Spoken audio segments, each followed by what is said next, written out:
Salut les petits génies. Dans la vie, certaines personnes n'ont vraiment pas de chance, et pour d'autres au contraire, peu importe la situation, l'activité ou même l'endroit, tout semble leur réussir. Aujourd'hui, nous allons voir 3 des personnes les plus chanceuses au monde. C'est parti.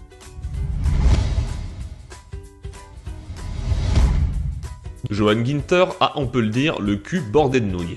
Si vous ne le saviez pas, sachez que vos chances de gagner à la loterie se chiffrent à 1 sur 200 millions. Vous avez en effet plus de chances d'être percuté par un astéroïde que de gagner à la loterie. Johan, elle, n'a que faire de ces statistiques, car tenez-vous bien, elle n'a pas gagné une fois, mais bien 4. La première fois qu'elle joua, elle empocha la modique somme de 5,4 millions de dollars. 10 ans plus tard, elle rejoua et empocha cette fois-ci 2 millions de dollars. Enfin, comme si ça ne suffisait pas, quelques années passèrent et elle empocha cette fois-ci le jackpot de 3 millions de dollars. En 2008, dans le doute, elle rejoua une 4e et dernière fois et tenez-vous bien, elle empocha son plus gros gain, soit la coquette somme de 10 millions de dollars.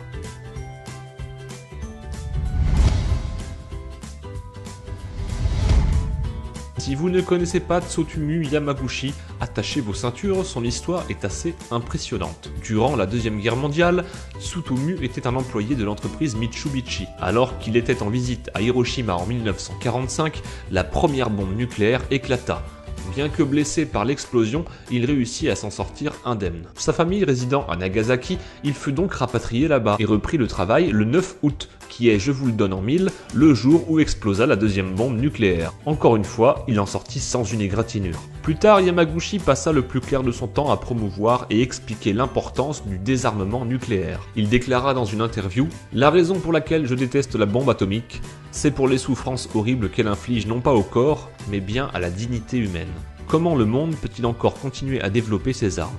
À la fin des années 80, à bientôt 75 ans, il écrivit un livre relatant ses expériences vécues durant la Seconde Guerre mondiale. En 2009, il fut officiellement reconnu par le Japon comme étant le seul être humain à avoir survécu à 2 bombes nucléaires. Alors je vois d'ici les commentaires, vous allez me dire que la bombe atomique ne tue pas forcément sur le coup, et vous avez raison. Mais sachez que Yamaguchi ne mourut pas à 30, 40 ou 50 ans, mais il vécut jusqu'à l'âge de 93 ans.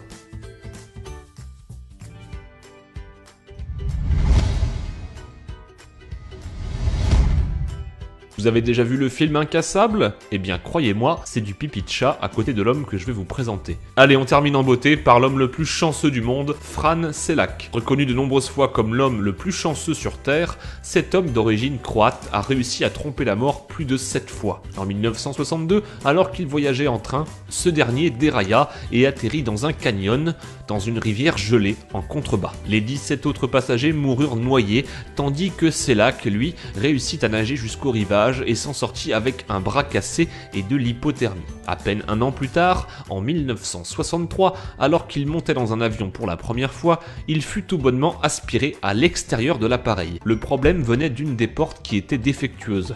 L'avion s'écrasa, tuant les 19 autres passagers, pendant que Šelak, lui, avait miraculeusement atterri sur, tenez-vous bien, une botte de foin.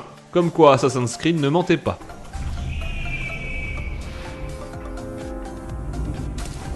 Quelques années plus tard, en 1966, alors qu'il s'était ravisé de prendre l'avion et voyageait maintenant en bus, ce dernier fit une sortie de route et atterrit dans une rivière.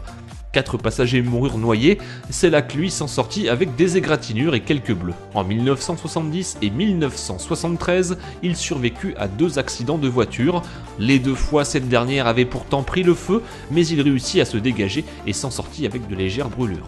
En 1995, il fut percuté par un bus, mais là encore, à défaut d'être broyé en 1000 morceaux, il s'en sortit quasiment indemne. À peine un an plus tard, alors qu'il roulait en voiture sur le col d'une montagne, il percuta un camion de pleine face dans un virage. Les barrières de sécurité étant défectueuses, le camion envoya tout simplement la voiture de Šelak dans le ravin à plusieurs centaines de mètres en contrebas. Mais devinez quoi, Šelak n'avait pas attaché sa ceinture ce jour-là.